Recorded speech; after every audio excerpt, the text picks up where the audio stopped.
Assalamu alaikum. Welcome to Boishakhi News. This is Shamsul Qadir. Those are from the newsroom. First, the headlines. Awami League believes in welfare of the people, says the Prime Minister.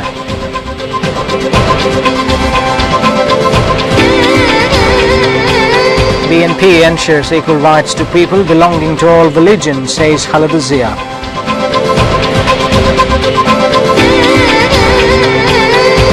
DMP slaps ban on any gathering from 6 a.m. tomorrow till further notice. 144 imposed to suppress mass absurd claims for fraud. And government offices will reopen tomorrow after Eid vacation. People continue to return to the capital.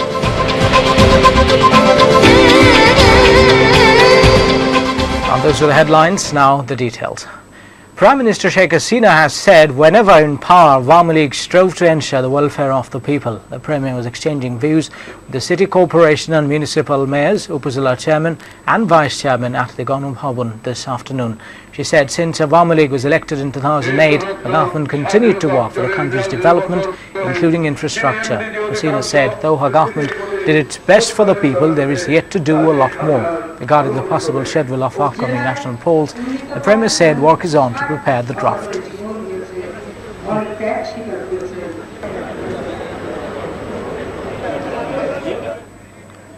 Leader of the opposition and BNP chairperson Begum Khaleda Zia has said her party believes in communal harmony and equal rights to the people belonging to all religions.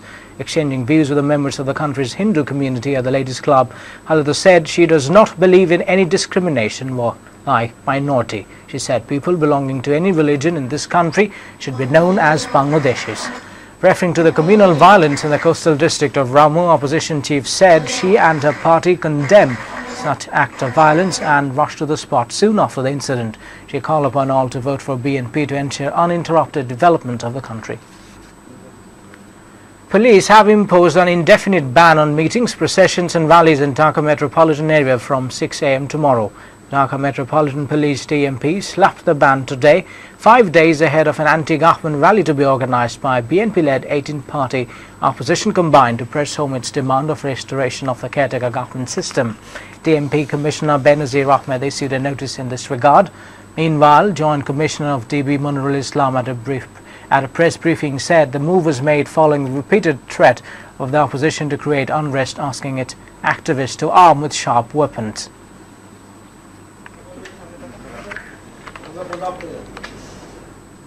BNP Acting Secretary General Mirza Fakhrul Islam Alamgir has said the government imposed Section 144 to repel the mass upsurge demanding restoration of the caretaker government system. Speaking at a roundtable at the National Press Club, Fakhrul said the present government has become despotic, though it keeps on speaking of democracy. He said the government is now desperate to remain in power, anticipating its utter downfall in upcoming national polls. বাংলাদেশের মানুষ স্বাধীনতার যুদ্ধ করেছিল অবরুদ্ধ বললে কম বলা হবে Opposition chief and BNP chairperson Begum Khaleda Zia is scheduled to hold a meeting tonight with the party's standing committee members to discuss the latest political scenario. The meeting is scheduled to take place at the BNP chairperson's office in Gulshan. Sources said the meeting will also focus on the October 25 rally, which is scheduled to be held in Dhaka.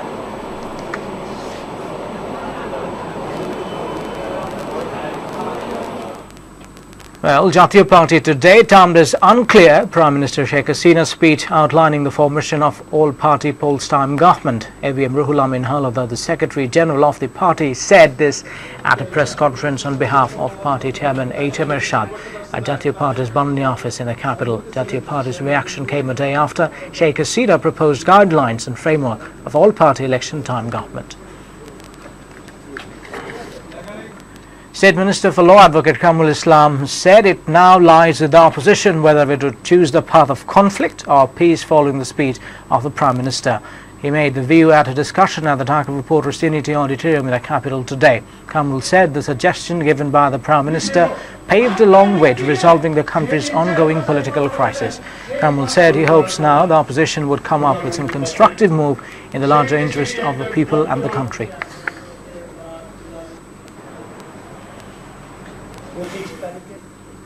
Prime Minister Sheikh Hasina's speech projects a clear outline of post-time government. This was stated by former Chief Justice Habibur Rahman while talking to Boishakhi television. He said the all-party post-time government proposal made by Sheikh Hasina is akin to non-party caretaker government.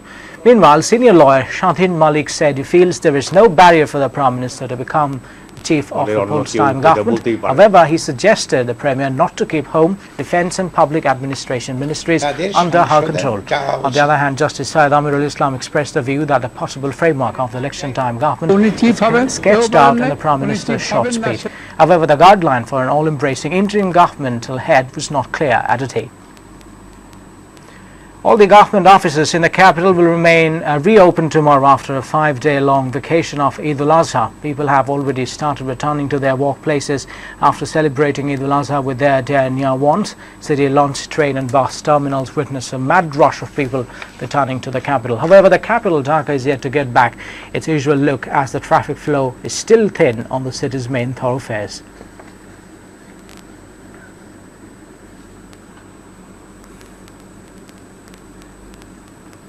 The first Hajj return flight of Bangladesh Airlines from Jeddah has arrived in Dhaka a short while ago. Civil Aviation and Tourism Minister Lieutenant Colonel retired Farooq Khan received the Biman's first return Hajj flight carrying about 450 Hajjis at the Hazrat Shah Jalal International Airport.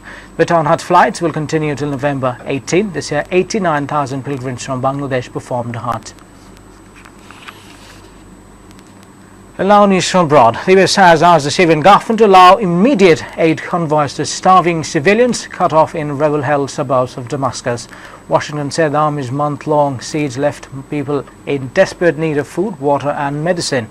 It also cited unprecedented reports of children dying of malnutrition just a few kilometers from President Bashar al-Assad's palace. The Syrian army was warned the rebel-held areas must surrender or starve. There's little.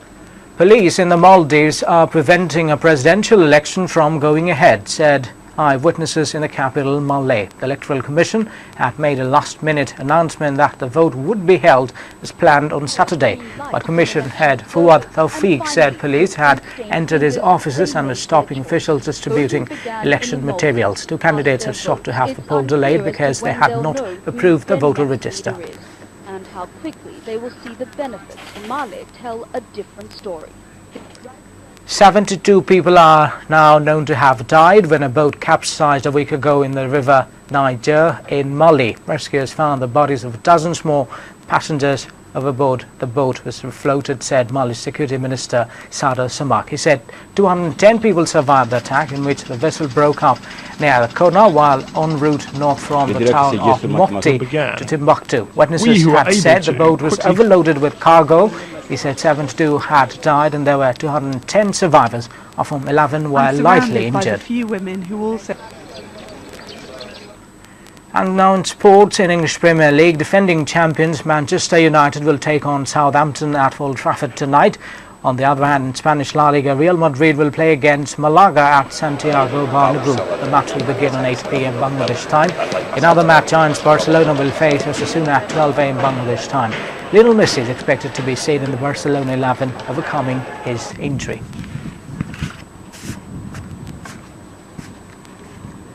Well, that's all for now. Before ending the headlines once again.